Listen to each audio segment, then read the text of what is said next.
अस्सलाम वालेकुम दोस्तों।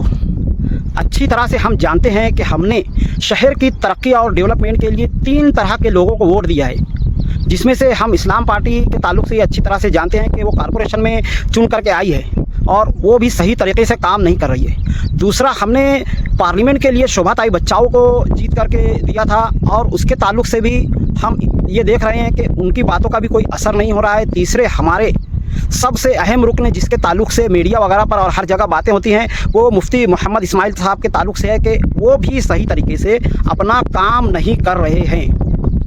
ये बातें होती हैं और असम्बली में उनको हमारे मालेगांव कॉन्स्टिट्यूंसी के लिए हमने चुन करके दिया और हम देख रहे हैं कि ये बात की जाती है कि वो सही तरीके से नुमाइंदगी कर नहीं रहे हैं। तो चलिए आज इसी बात पर चर्चा करेंगे। तो मैं हूँ फैयाज़ अहमद अंसारी और आप देख रहे हैं फैयाज़ ब्लॉगर चैनल।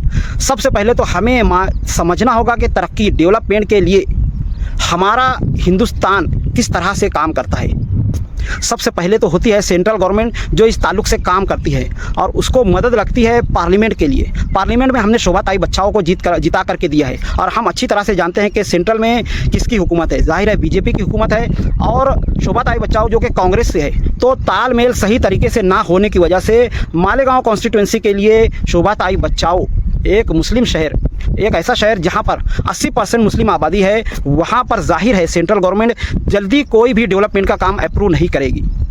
उसके बाद आता है असम्बली, जिसमें हमने मुफ्ती मोहम्मद इस्माइल साहब को चुन करके दिया है और हमें ये जानना होगा कि असम्बली काम किस तरह से करती है। असम्बली की जिम्मेदारी होती है कि तमाम कॉन्स्टिट्यूंसी जो स्टेट में है, यानी महाराष्ट्र रियासत के जितने भी तमाम छोटे बड़े शहर गांव देहात है, उसके डेवलपमेंट के ताल्लुक से बातें की जाए।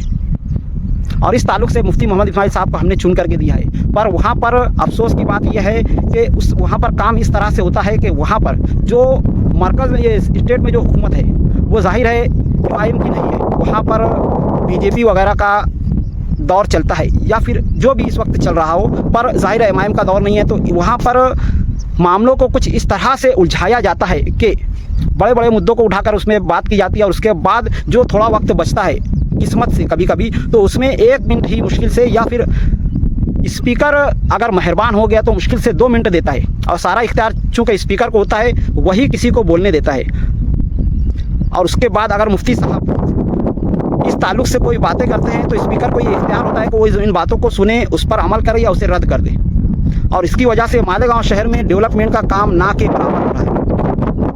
हालांकि शोभा ताई बच्चाओं से मुफ्ती साहब का तालमेल काफ़ी अच्छा है, यानी पार्लियामेंट से लेकर के अगर हम देखें असम्बली तक हमारा तालमेल अच्छा है।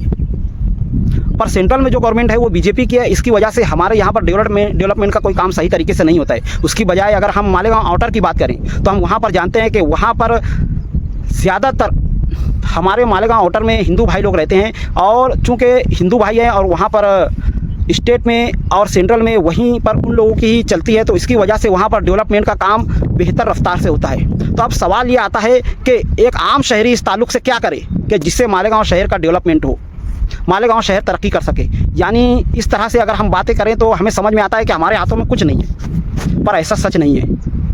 असल में हमने यहाँ पर एक गलती ये की कि इस तालमेल को और मजबूत बनाने के लिए हमें चाहिए था कि कॉरपोरेशन में भी हम मुफ्ती साहब की हुकूमत को चुन कर ला देते।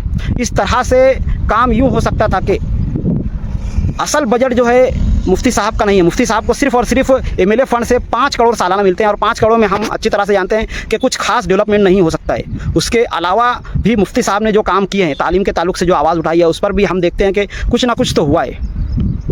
पर अगर कॉरपोरेशन में भी मुफ्ती साहब की हुकूमत हो जाती तो हो जाता, या फिर कम से कम वो अगर अपोजिशन में रहते तो अपोजिशन के ताल्लुक से भी मुफ्ती साहब आवाज़ें उठा करके एक तालमेल बना सकते थे। यानी एक एमएलए और कॉरपोरेशन के मेयर के तालमेल से हमारे मालेगांव में शहर के डेवलपमेंट के ताल्लुक से बातें हो सकती थी। पर हुआ कुछ यूँ कि अपोजिशन से हमारे इस्लाम पार्टी के लोगों ने मुफ्ती साहब को अपोजिशन में बैठने ही नहीं दिया, एमआईएम को अपोजिशन में बैठने ही नहीं दिया, जिसकी वजह से ये तालमेल नहीं हो सका। ये बहुत बड़ी गलती है जिसकी वजह से शहर में तरक्याती काम रुक सकते हैं, क्योंकि शहर का असली बजट कॉरपोरेशन से आता है जो करीब 1200 करोड़ का है और हम अच्छी तरह से जानते हैं कि सालाना 200 से 300 करोड़ ही काफ़ी है मालेगांव के डेवलपमेंट के लिए, पर यह भी नहीं हो रहा है। अफसोस के साथ ये कहना पड़ता है कि मालेगांव में मुफ्ती साहब की इतनी नहीं चल पाती है और वजह साफ जाहिर है कि इस्लाम पार्टी के ताल्लुक़ से मैं ये समझता हूँ, मैं इल्ज़ाम नहीं लगा रहा हूँ कि, लेकिन मैं ये समझता हूँ कि उन्होंने कभी ये चाहा ही नहीं कि मालेगांव में तरक्की हो, डेवलपमेंट हो, क्योंकि वही एक ऐसी पार्टी है इस वक्त जिसको मालेगांव के शहरियों ने बार बार चुन करके दिया है। आज करीब चौथी मरतबा उनका मेयर बैठा हुआ है और शहर में कोई डेवलपमेंट नहीं हुआ है। चौथी मरतबा, यानी 5 साल के हिसाब से देखें तो 20वां साल। शहर की तरक्की के लिए 5 साल ही काफ़ी होते थे। 20वां साल यानी एक ऐसा लंबा अरसा जिसमें शहर की किस्मत पूरी तरह से बदल जाती है। शहर की तरक्की के लिए ये तालमेल बहुत ज़रूरी था, पर ऐसा नहीं हो रहा है। बहुत अफसोस की बात है। मैं ये कहना चाहूँगा उन लोगों से जिन्होंने इस तालमेल को नहीं बनाया कि यहाँ पर आप लोगों ने गलती की थी। दूसरा, पैसे लेकर के जो वोट दिया गया है, ये भी बहुत ही ज़्यादा फ़िक्र की और तशवीश की बात है, क्योंकि पैसे लेकर के वोट देना यानी अपने बच्चों के मुस्तकबिल को दाव पर लगाना था। जाहिर है जितने भी मंसूबे वगैरह कॉरपोरेशन से या और जगहों से मंजूर होकर आते हैं, अगर आप वहाँ पर पैसे लेकर के वोट देंगे, अगर आप बिक जाएंगे, तो जाहिर है डेवलपमेंट के नाम पर कुछ भी नहीं होगा। और यही हमारे शहर में कॉरपोरेशन के ताल्लुक़ से होता आया है, और जिसकी वजह से आज हमारा शहर पिछड़ी हुई सतह पर जी रहा है। डेवलपमेंट के नाम पर यहाँ पर कुछ भी नहीं हो रहा है। तो ये इल्ज़ाम लगाना कि मुफ्ती साहब क्या कर रहे हैं, एक एमएलए क्या कर रहा है, एक एमएलए का पावर क्या है, आपको अच्छी तरह से समझना होगा कि असेंबली में एमएलए सिर्फ़ और सिर्फ अपनी बातों को रख सकता है और उसके अलावा कुछ नहीं कर सकता है। यानी हमारी मालेगांव कॉन्स्टिट्यूंसी, हमारे मालेगांव शहर के लिए मुफ्ती साहब ये कह सकते हैं, जब उनको 1 मिनट का या 2 मिनट का टाइम मिले तो ये कह सकते हैं कि हमारे शहर में ऐसा करो वैसा करो, और उसके लिए भी वो स्पीकर के टाइम देने के मोहताज हैं। असेंबली कुछ ऐसी पावरफुल जगह नहीं है कि आपने एक बात कह दी, वो लिख दी गई और उसके बाद वो काम हो गया। असेंबली में सारा इख्तियार स्पीकर को होता है, वो किस मुद्दे के लिए कितना टाइम देगा और उस पर वो अमल किया जाएगा या नहीं। हमारे पास इकलौती एक आम आदमी की जो पावर होती है वो यही होती है कि कॉरपोरेशन चुनाव में एक सही इंसान को चुन करके दे, जो काम कर सकता हो, जो सिर्फ़ और सिर्फ वीडियो बनाना या फिर झूठे वादे करना ना चाहता हो, जो शहर के जगहों को बेचना ना चाहता हो, जो शहर के टेंडर्स को नदी के उस पार बेचना ना चाहता हो।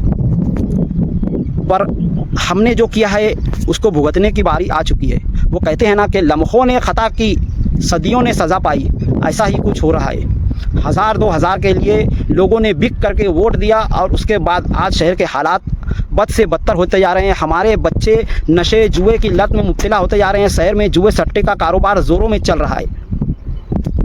चोरी चमारी की वारदातें बढ़ रही है, खुदकुशी की वारदातें बढ़ रही है। शहर में रोड सही ना होने की वजह से एक्सीडेंट के वाक़यात हो रहे हैं। और अफसोस की बात यह है कि हमारे कुछ सोशल वर्कर्स भी इस ताल्लुक़ से आवाज़ें तो उठा रहे हैं, पर बाकायदा नाम ले करके या फिर सियासी रहनुमाओं से इस बारे में सवाल नहीं कर रहे हैं। सिर्फ और सिर्फ वीडियो से में आ जाना या फिर इस मुद्दे को उठाना काफ़ी नहीं है। किस सियासी रहनुमा की गलती है उसको बता करके बोलना ज़्यादा ज़रूरी है, ताकि शहर के आवाम को समझे और उस कारपोरेटर पर या उस सियासी रहनुमा पर दबाव पड़े।